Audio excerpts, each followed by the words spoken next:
अस्सलाम वालेकुम दोस्तों, वेलकम टू माय आसान tutorials. Data communication and computer network की सीरीज में हम डिस्कस कर रहे थे ओएसआई लेयर्स के ऊपर। ओएसआई लेयर्स में हमने आज ट्रांसपोर्ट लेयर, जो कि फोर्थ लेयर है, L4 भी कहा जाता है उसको, तो ट्रांसपोर्ट लेयर को आज डिस्कस करेंगे हम।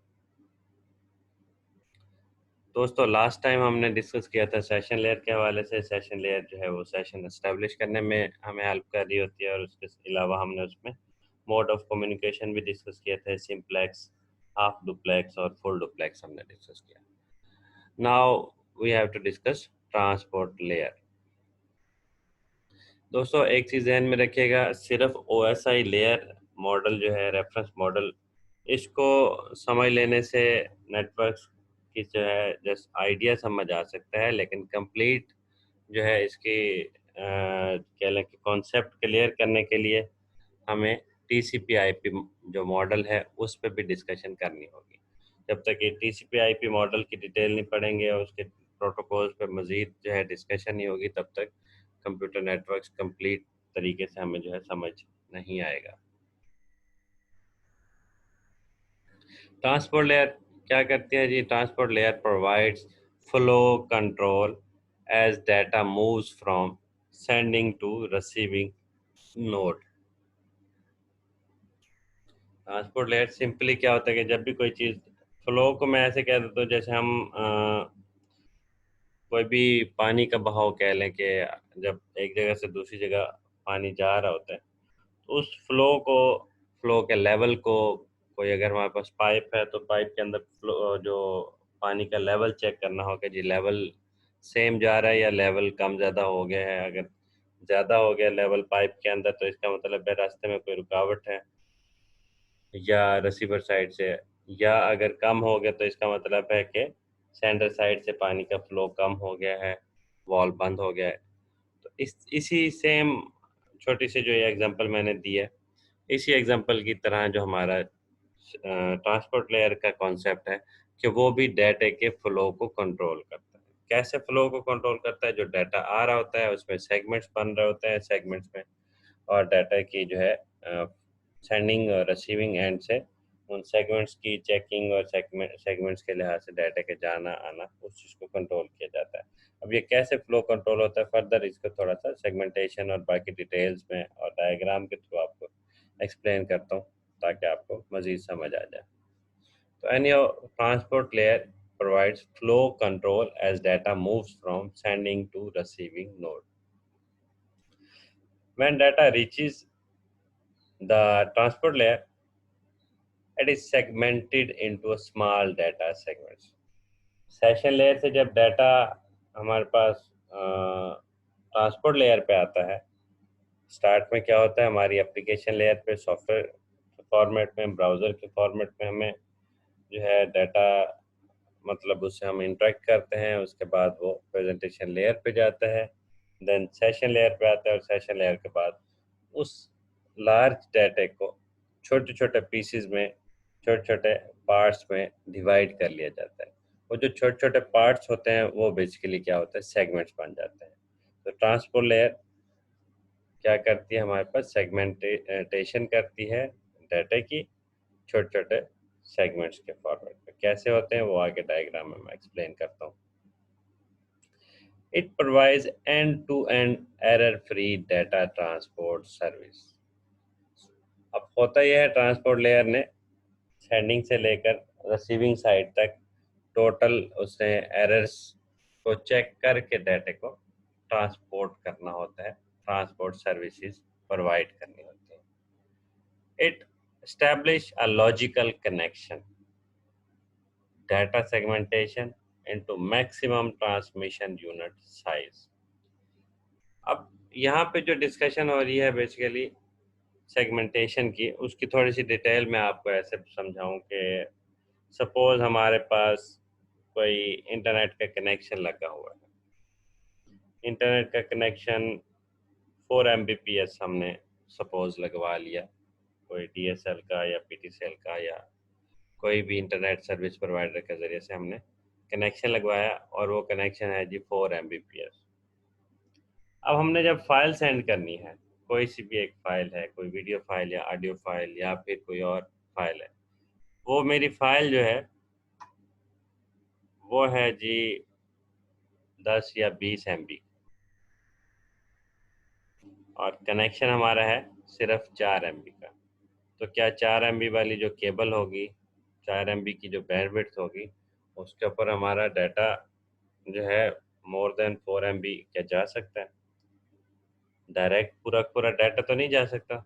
ऑब्वियसली हमें डाटे को पार्ट्स में डिवाइड करना पड़ता है। जब हम डाटे को पार्ट्स में डिवाइड करेंगे तो वो बेसिकली क्या होगा, सेगमेंटेशन के ज़रिए से उसको सेगमेंट्स में, ट्रांसमिशन यूनिट में, मतलब कि जो डाटा इतने साइज में हम डिवाइड या कह लें कि सेगमेंट्स में कन्वर्ट करें जो कि ट्रांसमिशन के काबिल हो जाए और 4 एमबी के कनेक्शन या बैंडविड्थ के ऊपर हमारा डाटा जो है आसानी से ट्रांसमिट हो सके। तो ये बेसिकली ट्रांसपोर्ट लेयर क्या करती है, डाटे को सेगमेंट्स में ट्रांसमिशन के जो साइज़ का यूनिट हो उस स्पेसिफिक साइज़ में कन्वर्ट करती है ताकि आसानी से ट्रांसमिशन हो सके। Transport layer also provides two different types of data delivery methods. अब ट्रांसपोर्ट लेयर क्या करती है, इंटरनेट कनेक्टेड हो मतलब रिसीवर साइड ऑन ईयर हो, ऑनलाइन अगला रिसीवर जो बैठा हो तब भी डाटा ट्रांसफ़र करने में ट्रांसपोर्ट लेयर हेल्प करती है।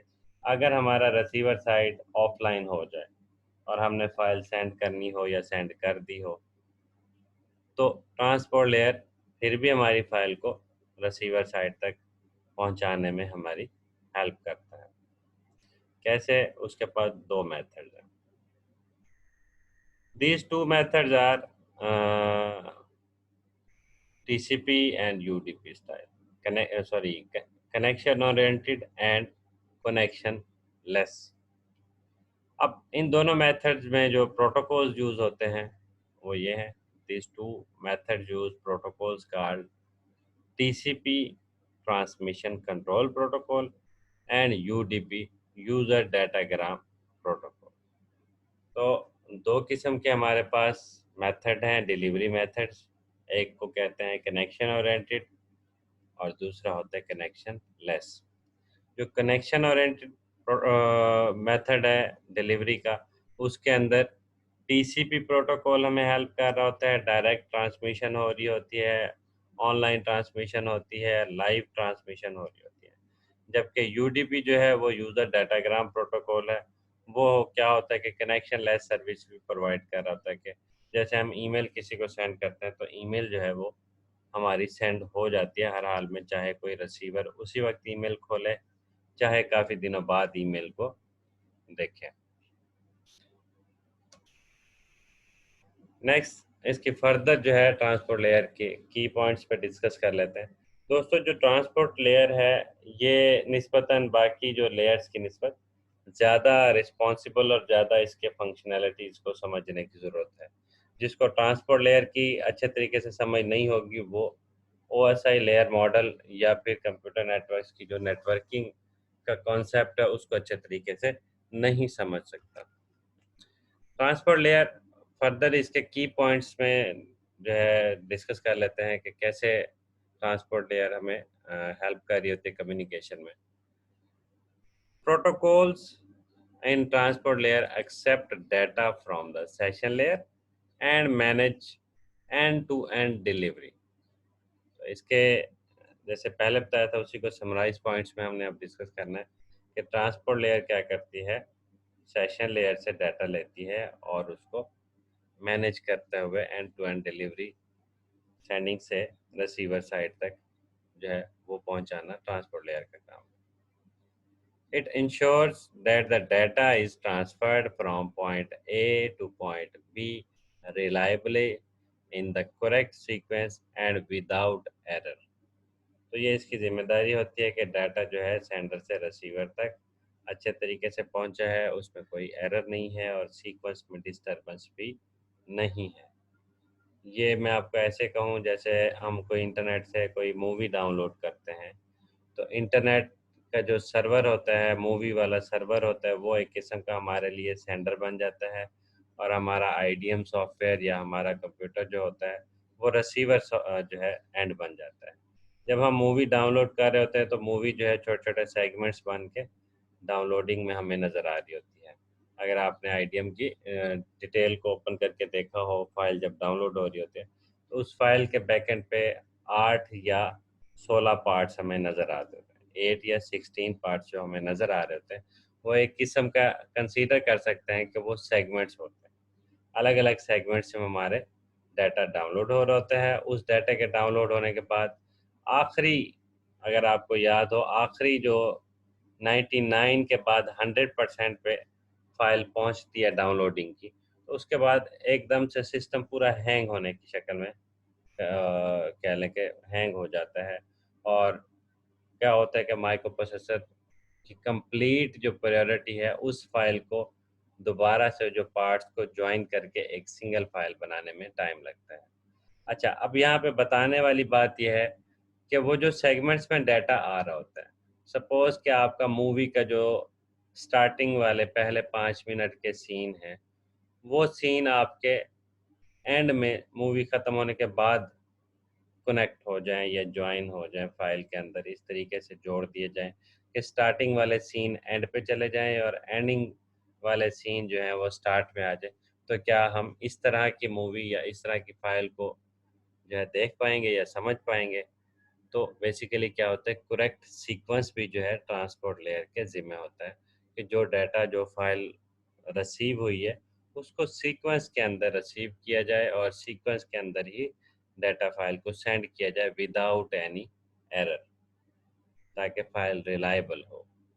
तो ये ट्रांसपोर्ट लेयर की ज़िम्मेदारी होती है।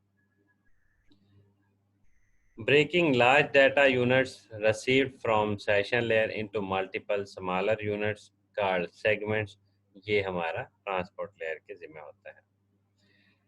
सेगमेंट क्या होता है कि जी source and destination port number, इन चीज़ों को मिला के सेगमेंट्स के पास जो है कंप्लीट पैकेट स्टाइल बनता है। पैकेट वैसे तो आईपी एड्रेसेस वाली लेयर जो नेटवर्क के लेयर है वहाँ पे बनते हैं, लेकिन कह लें कि कुछ छोटे-छोटे यूनिट्स जो होते हैं उसको सेगमेंट कहा जाता है।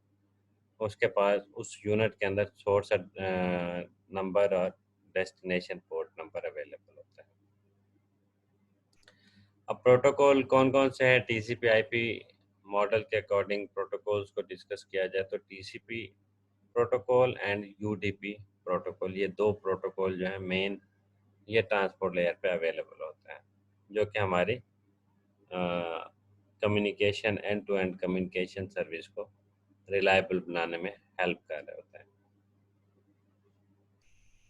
अब फर्दर डिस्कस करते हैं कि जी ट्रांसपोर्ट लेयर विदाउट, अच्छा जी, without transport layer services data could not be verified और interpreted by its receiver end. अगर ट्रांसपोर्ट लेयर ना हो तो ऑब्वियसली हमें वेरीफाइड डाटा नहीं रिसीव होगा। Handles flow control, then some transport layer protocols take steps to ensure that data arrives exactly as it was sent। जैसा data send किया गया है क्या वैसा ही रिसीव हुआ है या थोड़ा सा चेंज हो गया डाटा दरमियान में, तो ये ट्रांसपोर्ट लेयर के जिम्मे होता है। टीसीपी जो प्रोटोकॉल है is one of the example of connection oriented protocol. 3 step process होता है इस दौरान कि क्लाइंट रिक्वेस्ट सेंड करता है, देन उसके बाद एक्नॉलेजमेंट आती है और फिर वापस क्लाइंट एक्नॉलेज करता है। तो इस 3 स्टेप्स के ज़रिए से प्रॉपर कम्युनिकेशन जो है एस्टेब्लिश की जाती है, end to end connection establish किया जाता है और उसके बाद डाटा सेंड एंड रिसीव होता है। सीक्वेंसिंग में क्या होता है जी, identifying segments that belongs to the same group.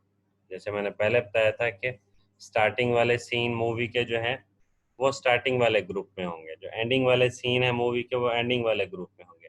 अगर आप स्टार्टिंग वाले ग्रुप का डाटा उठा के एंडिंग वाले ग्रुप के साथ फाइल को ज्वाइन कर दें, ज्वाइन करने के बाद फाइल को कंप्लीट करने के बाद उसको प्ले करेंगे हम, मूवी फाइल या वीडियो फाइल होगी, तो हमारे पास वो फाइल प्रॉपर नहीं चलेगी या उसके सीन प्रॉपर नहीं ज्वाइन हो पाएंगे। चेकसम क्या होता है, ये मेथड होता है एरर चेकिंग का। तो चेकसम एक्टिविटी भी जो है ट्रांसपोर्ट लेयर पे परफॉर्म हो रही होती है। तो लास्ट में जैसे ये डायग्राम को समझने के बाद ट्रांसपोर्ट लेयर हम एंड करते हैं कि होता यह है कि जब सेंडर जो है एक मैसेज भेजता है, सपोज के मैसेज में उसने लिखा है ए लॉन्ग मैसेज, तो ए लॉन्ग मैसेज को क्या किया जाता है, ट्रांसपोर्ट लेयर उसको छोटे-छोटे सेगमेंट्स में डिवाइड करती है। मीन के ए अलग बन जाए, एल अलग बन जाए, ओ अलग बन जाए, एन अलग बन जाए, जी, एम, ई, डबल एस और ए, जी, ई, ये ए लॉन्ग मैसेज अलग-अलग अल्फ़ाबेट्स बन जाए और हर अल्फ़ाबेट के बैक एंड पे ये जो बाइनरी स्टाइल आपको नज़र आ रहा है, डॉट डॉट नज़र आ रहा है, ये एक किस्म के छोटे-छोटे बाइनरीज़ और सेगमेंट्स में हमने एक-एक मैसेज की डिटेल को छोटे-छोटे सेगमेंट्स में कन्वर्ट किया। कन्वर्ट करने के बाद हमने फिर उसको ट्रांसपोर्ट लेयर के ज़रिए से रिसीवर साइड पे हमने भेज दिया और रिसीवर साइड पे वही सेगमेंट्स, वही मैसेजेस छोटे-छोटे होके रिसीव होते हैं और एट द एंड वापस उसी तरीके से उनको पैक किया जाता है। पैक करके सेशन लेयर जो रिसीवर साइड की होती है, उसको दे दिया जाता है ए लॉन्ग मैसेज।